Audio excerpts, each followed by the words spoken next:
Casting a movie comes with huge pressure. The person in charge has to find exactly the right balance of traits and talent in one place in order to be successful, and a bad performance can ruin everything. On top of all that, the desired actor has to be available, understand the storyteller's vision, and have chemistry with the other performers on set. That's a lot of boxes to check, and while a lot of professionals will have a good sense of who and what the movie needs, some directors prefer to throw curveballs. Here are 10 casting choices that would have never crossed your mind. Enjoy this video and be sure to hit the subscribe button for more awesome Screen Rant content every day of the week. Well, that sounds fine to me. And before we start, can you guess this movie from these emojis? Stay tuned for the answer at the end of our video. Hokey religions and ancient weapons are no match for a good blaster at your side, kid. Al Pacino as Han Solo in Star Wars. When George Lucas set out to make Star Wars, he pissed off the entire universe. The odds were stacked against him from the start. Production was plagued with budget issues and destroyed sets, and casting was difficult. Actors couldn't figure out if it was a serious movie or one aimed at kids, and stayed away as a result. Given how iconic the franchise has become, it's nearly impossible to imagine humankind's historical cinematic landscape without it. That's impossible, even for a computer. And Harrison Ford as Han Solo is an important part of it. But in order for that to happen, a few other leading men had to turn down the role first, and among them was Al Pacino. The actor says that after reading the script for A New Hope, he was totally confused. Which is interesting when you consider that he's starred in some of the most complicated movies ever made. Joaquin Phoenix as the Hulk in the MCU. Joaquin Phoenix's resume is as diverse as it is long, but one blockbusting genre is conspicuously absent. He's not been in a single superhero movie. No. However, somewhere between Edward Norton's departure and Mark Ruffalo's appointment, there were rumors that Phoenix just had to sign on the dotted line to play the next Hulk. The actor has shown extreme versatility, and fans were excited to see what his complex take on the character would look like. But alas, it did not happen, and we're left forever wondering what he'd look like as an angry green behemoth. Christian Bale as Jack Dawson in Titanic. Here's a piece of advice: be nice to your employers, because you never know when they're going to turn around and write a book about you. Penned by one of his ex-staffers, a story about a rivalry between Christian Bale and Leonardo DiCaprio made the rounds a few years back. Oh well, you know. It alleges that the bad blood stems from DiCaprio's ability to swoop in and steal parts right out from under Bale's nose. He's kinda like the guy everyone pretends to hate, but who is somehow still invited to parties. Apparently, the rift has been growing since the 90s, and when Bale thought he'd landed the role of Jack in Titanic, he wasn't just wrong, he was spectacularly wrong. Nicolas Cage as Aragorn in the Lord of the Rings trilogy. These days, Nicolas Cage is the man of a million memes. But before his hair turned into a bird, the actor was being considered for a role in one of the most unendingly successful franchises of all time, The Lord of the Rings. Cage has spoken about almost playing Aragorn, but not being able to commit to traveling for a grueling 3-year shoot. That's not the only big role that got away either. He was cast as Superman in a movie that was never made. It's a good thing the actor doesn't believe in regrets, because if he did, he might actually have a couple. John Krasinski as Captain America in the MCU. Before we start, let's get one thing clear. We love Chris Evans. Wow, this is awesome. Captain America. He's a wonderful man. He's the best. He's great. He's perfect. So it seems wrong to even think about anyone else donning Captain America's suit.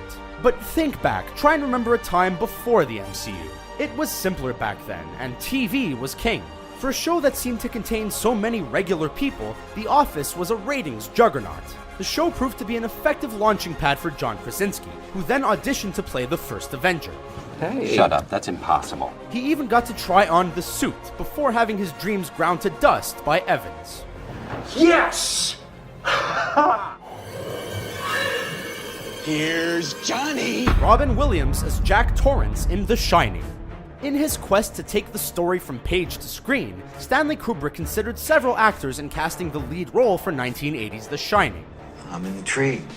The character of Jack Torrance needed to have a certain energy, but not be too energetic, and he'd recently heard of this guy named Robin Williams. After seeing some of Williams' performances on episodes of Mork and Mindy, the director decided against casting the exuberant comedian. He wanted energy, but not that much. So Jack Nicholson wasn't the first choice, but that doesn't mean he wasn't the perfect choice, and delivered a performance iconic in its own right. It's hard to know how the casting would have altered the trajectory of Williams' career, but audiences did have a few opportunities to see the actor in some serious fare before his untimely passing in 2014. Jack Black as the Green Lantern in Green Lantern. Imagine, if you will, a world in which 2011's Green Lantern wasn't funny by accident, like Daredevil, but funny on purpose, like Deadpool. I can go all day, Dopinder. The point is, it's bad. It's bad. Now imagine Jack Black as the leading man. The vision you're having right now was almost a reality. Black was attached to an earlier version of a Green Lantern script, written by comedy legend and SNL alumni Robert Smigel. The actor argued that the studio was hesitant to mess with the zillion-dollar formula they used to create superhero movies, and the project was thrown in the trash in favor of a more serious approach.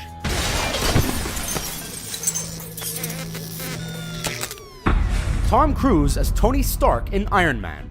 At this point, it should be pretty clear to anyone paying attention that Robert Downey Jr. was born to play Iron Man. The fast-talking, smooth operator is a character right up his alley, and the fact that Tony Stark is kind of a dick is just a bonus for everyone watching. So obviously the big screen adaptation of the character was written for RDJ, right? No, wrong. For years, Tom Cruise was attached to the project in its early development, but wasn't feeling it after he saw the character evolving. Cruise gave a somewhat recent interview in which he explained that as an actor, he prefers to make a different kind of movie.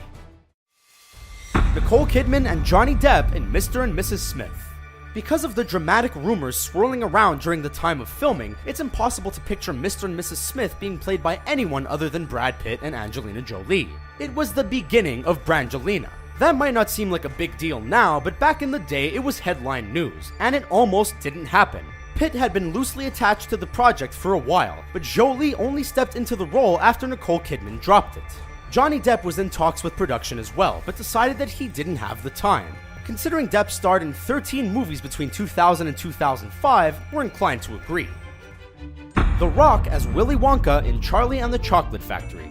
Willy Wonka can be an intimidating dude. You bumped into the ceiling, which now has to be washed and sterilized, so you get nothing. You lose. Good day, sir. Being a candy baron is tough work, so anyone looking to get into the business better be built like a brick house. Dwayne "The Rock" Johnson knows this, and according to his IMDb page, Tim Burton did as well. The director had his eye on the people's champion to play Willy Wonka in the 2005 reimagining of Charlie and the Chocolate Factory. Except that if you want to take a role away from Johnny Depp, you're gonna have to pry it from his cold, dead hands. And while the reviews about his performance are split, it's just weird. There's no denying that he was the safe bet. It would be kind of awesome to see one of those surly Oompa Loompas on the receiving end of a people's elbow, but not all movies can be perfect. What do you think of our picks? And the answer to the movie emoji is... Did you get the right answer? Let us know in the comments below. While you're there, you can even sign up to be notified about new posts. Have a look, and thanks for watching.